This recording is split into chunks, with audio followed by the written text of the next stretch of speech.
Joining us now is Professor Avi Loeb. He is a professor of science at Harvard University and one of the leading voices on the subject of UAPs. Professor Loeb, thank you so much for being here. Thanks for having me. So I first wanted to ask you about this shakeup in leadership at the All-Domain Anomaly Resolution Office, where Deputy Secretary of Defense Kathleen Hicks will now oversee the office. Why do you think the Pentagon made this change? Well, first, it's fantastic news because it means that it's a higher priority item for them, possibly because the Congress found some interesting information that was hidden from view until recently.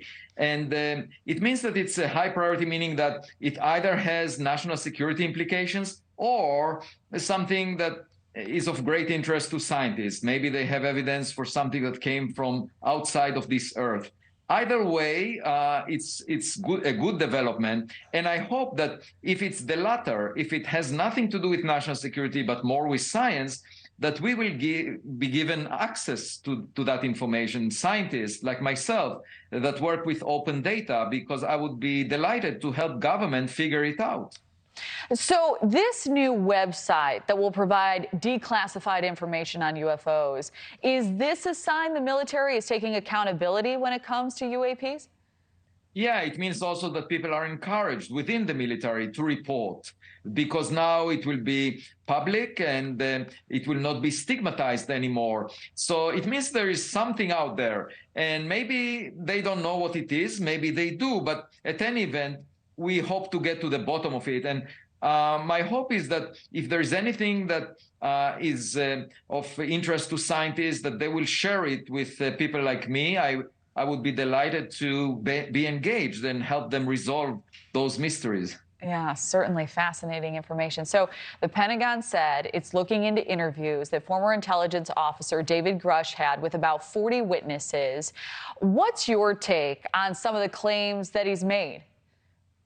Well, we have to see the evidence. I mean, I trust that he heard those reports from people, stories, but it's really all about seeing the materials that he's talking about, because those people who spoke with him may be talking about something that doesn't exist. We don't know that. You know, personally, as a scientist, I realized that the sky is not classified, the oceans are not classified. So I went to the Pacific Ocean a couple of months ago to retrieve materials from the first interstellar object that exploded there a decade ago. And we found the materials, we analyzed them over the past 2 months. And this week we reported the results. Definitely material that was made outside the solar system. So the next question is whether it was technological in origin. And if so, where did it come from? Does it have any postal address that we can look for?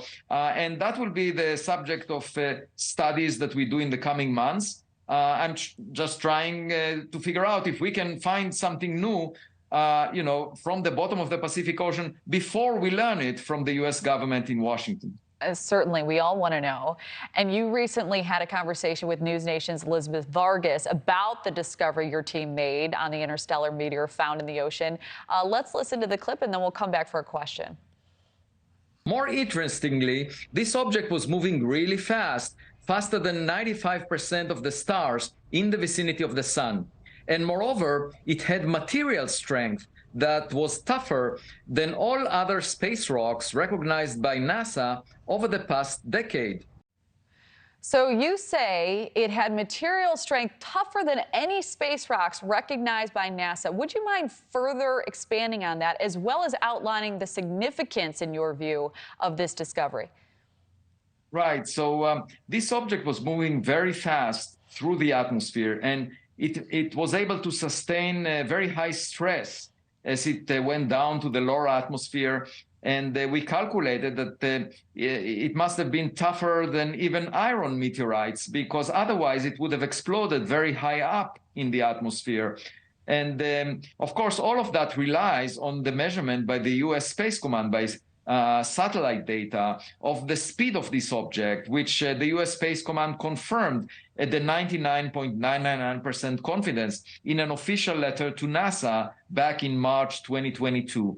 So given that measurement, it looks like this composition of the object was unusual, and indeed we found it in the laboratory.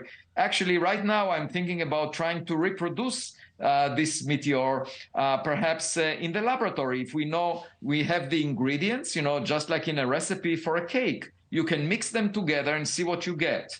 And so I look forward towards trying to reconstruct the material that this meteor was made of. Well, you're always so passionate. It's a pleasure to speak with you always. Professor Avi Loeb, thank you for joining us. Thank you for watching. Go to newsnationnow.com to find NewsNation on your television provider. And don't forget to click the red subscribe button below to get more of NewsNation's fact-driven, unbiased coverage.